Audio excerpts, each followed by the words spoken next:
Do I get the same question? I don't mind. Would you like to close with that? On Sharia? It really is. I find no, okay. I like surprises. Well, Sharia just means law. I mean, all people who say Sharia law are making an elementary mistake, and of course it's not the case that every thief has their hand lopped off in Muslim society, or every adulterer gets stoned. And, so, and I'm perfectly sure that's not just because it would diminish the labour force so radically, or so to speak, disable it. I think it's more because of something I've claimed to notice elsewhere, which is that religion is man-made. And so there are enormous discrepancies in how these things are promulgated and also how they are enforced. And most countries and societies come quite early and easily to the conclusion that their own religions are, in one form or another, not really practicable. After all, in Saudi Arabia, a woman can't even drive a car, whereas in Iran she can vote, not for much, but she can, as much as a man can, let's say.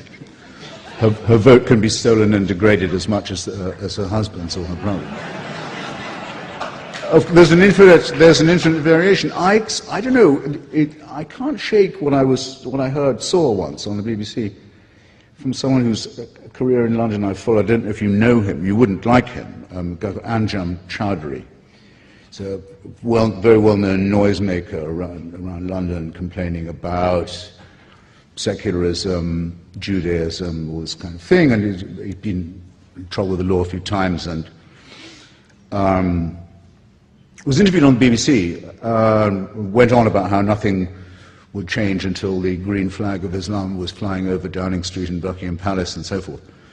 And was asked, I thought quite mildly by the BBC interviewer, he said, well, if this is the way you feel about Sharia and about total Islamic rule, wouldn't you feel happier moving to a country where they already had it? And which is, a polite question, but a rather cheap one. But still. What didn't prepare me for the answer. Chowdhury looked straight at the guy and straight into camera and said, what makes you think this is your country? I thought it was a very good question. Now, why do you feel, I think I know partly why you feel, why do you feel it's necessary to affirm that? And of course a Muslim should learn the language, should obey the laws, should observe the customs and so on. Most immigrants don't feel they, so to speak, absolutely have to say that. The answer, I suspect, is that it's embarrassing to notice that in places like as far apart as Sweden and as Spain, there are groups of people who say their countries should be part of the caliphate and that that's why they've come here. And if it wasn't for those people, you wouldn't be in this position. So it seems to me that in order to be consistent, you should fear them and dislike them, find them morally and intellectually repulsive, at least as much as, if not more, than I do. And I don't say that you don't, but I do think that is the urgent priority. On the lady's question about where would be the best country to live if you were a Muslim and wanting to be a member of a sexual or gender minority, or I think she said a female or a homosexual. So hard to confuse.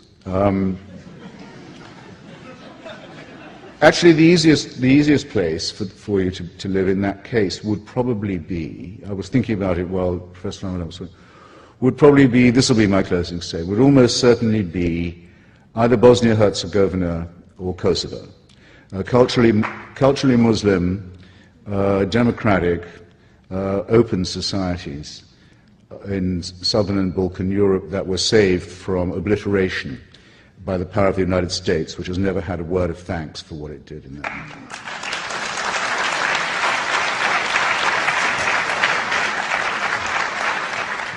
And which remains a secular country with a godless constitution.